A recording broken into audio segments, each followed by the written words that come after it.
اے نبی صلی اللہ علیہ وآلہ وسلم، ہم نے تم پر قرآن بتدریج نازل کیا ہے، تو اپنے پروردگار کے فیصلے کے لیے انتظار کیے رہو، اور ان لوگوں میں سے کسی بدعمل اور ناشکرے کا کہا نہ ماننا،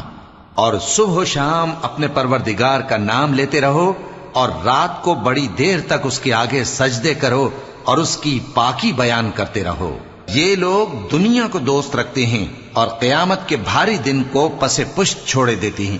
ہم نے ان کو پیدا کیا اور ان کے جوڑ جوڑ کو مضبوط بنایا، اور اگر ہم چاہیں تو ان کے بدلے انہی کی طرح اور لوگ لے آئیں۔ یہ قرآن تو نصیحت ہے،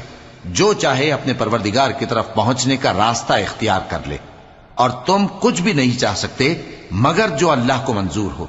بے شک اللہ جاننے والا ہے، حکمت والا ہے۔ وہ جس کو چاہتا ہے اپنی رحمت میں داخل کر لیتا ہے، اور ظالموں کے لیے اس نے دکھ دینے والا عذاب تیار کر